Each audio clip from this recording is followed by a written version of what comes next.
Hey everyone, welcome back to the Casual Watch Review channel. I think there's been a bit of a mystery going on in the watch collecting community. There doesn't seem to be many people talking about it at the moment, and I think the mystery is, why is Ed Sheeran's G-Shock not sold out already?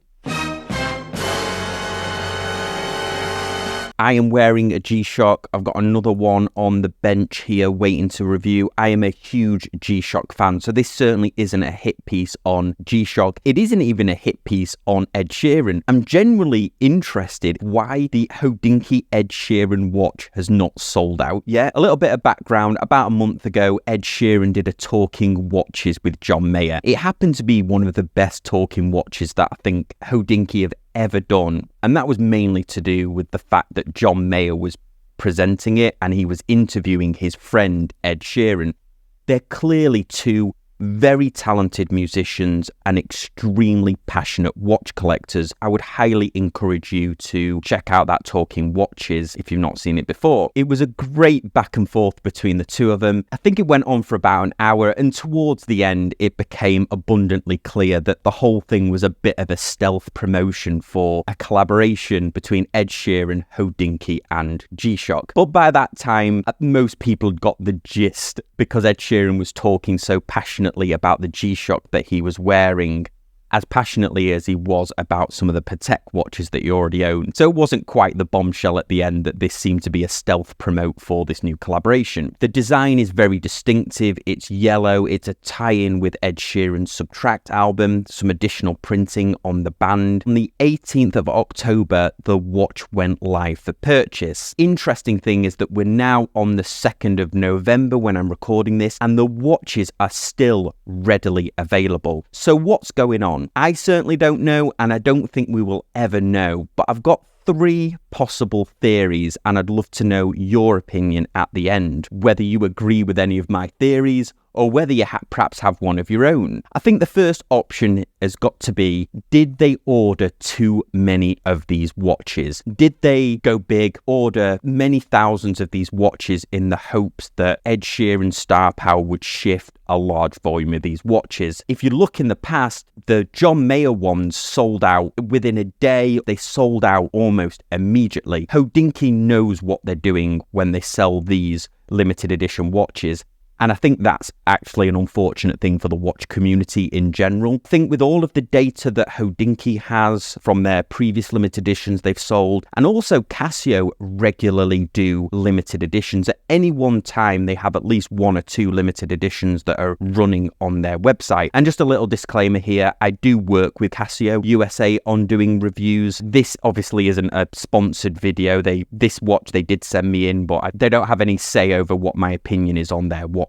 Not that that has any bearing on this, but just to be as open as possible. The fact that Casio regularly do these limited editions, also Hodinkee now have a lot of data over several years of doing these G-Shocks. I find it difficult to believe that they ordered too many of these watches. I think they probably ordered about the right amount, and maybe even they're surprised that these watches didn't sell out as fast as the John Mayer ones did. Second theory is, are the watches just too expensive? We're entering a slower economic climate for sure, and these watches, for what they are quite expensive. They're $185 here in the US, and they're using the very basic module in the 6900 range. And what do I mean about being a basic module? It has time, it has a stopwatch countdown timer, it also has the backlight, but it doesn't have some of the advanced features that you can find in other watches in this range. Solar charging, for example, atomic timekeeping. And one of the most useful features, I think, that would be useful for Ed Sheeran as well is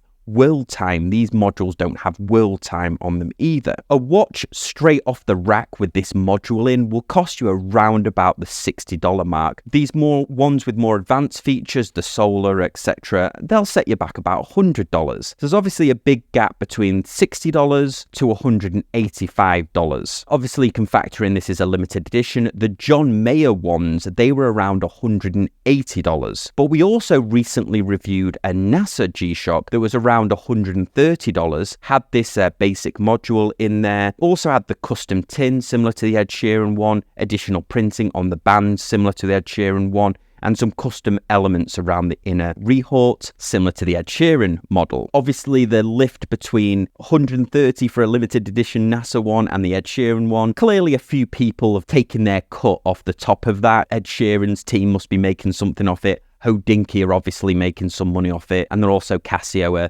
they're taking their cut as well for making the watch. So maybe that is factoring into the price, but I do think it's expensive for what you're getting, and perhaps other people also feel that. My second theory is the watch just too expensive? My third theory has to do with Ed Sheeran himself. When John Mayer was doing limited editions, not only was John Mayer famous for his music, but over several years it became quite obvious he was a very passionate watch collector.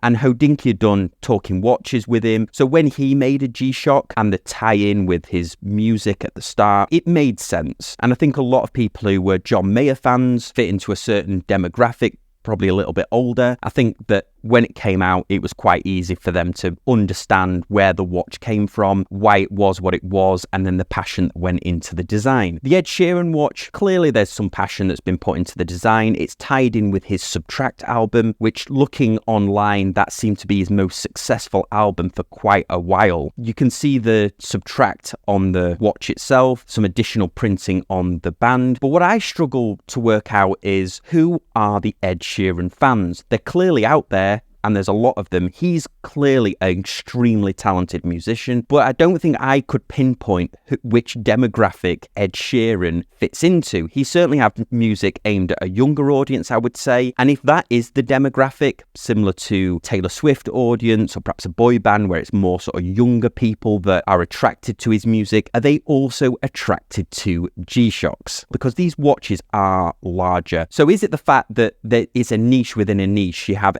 people who love Ed Sheeran's music and also are a fan of G-Shocks. So is it a niche within a niche? Even a niche within a niche from Ed Sheeran's massive audience, you would think that they would still, even that niche is going to be a large number of people. But there's clearly something that is not gelling with his audience. Maybe it's the price, but also buying these watches, and that's the reason why they're still readily available. And the fourth theory is, are people just sick of Hodinkee's bull now with these limited edition watches?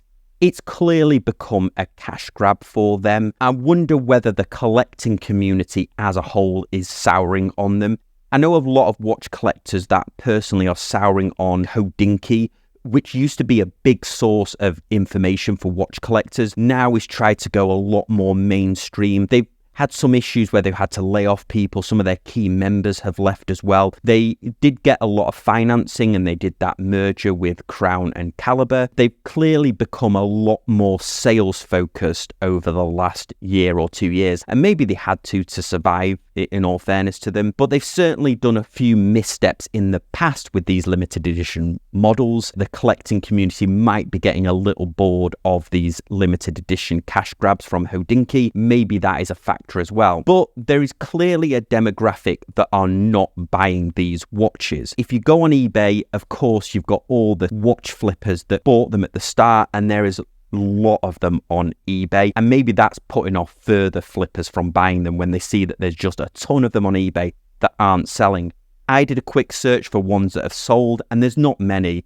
Somebody paid $350 for one of these, which is absolutely ridiculous. Who can go on Casio's website right now and buy one of these watches? Many of them have sold for a little bit more than they're going for online. And those eBay fees now are so expensive that those flippers, thankfully, probably have lost money, and they deserve it as well. The flippers aren't buying them. It might not be appealing to Ed Sheeran's audience, and maybe people are just sick of Hodinkee. This was my opinion, and I'm really interested to know yours. Ed Sheeran, if you are watching, this was not a hit piece on you. If you want to come on the channel, you're more than welcome to. And if you want to get involved in the conversation live, join us on a Tuesday and a Sunday in the live stream chat. We react to your comments live, share your opinion perhaps on this watch or on your own collection. Thanks for watching. See you next time on Casual Watch Reviews.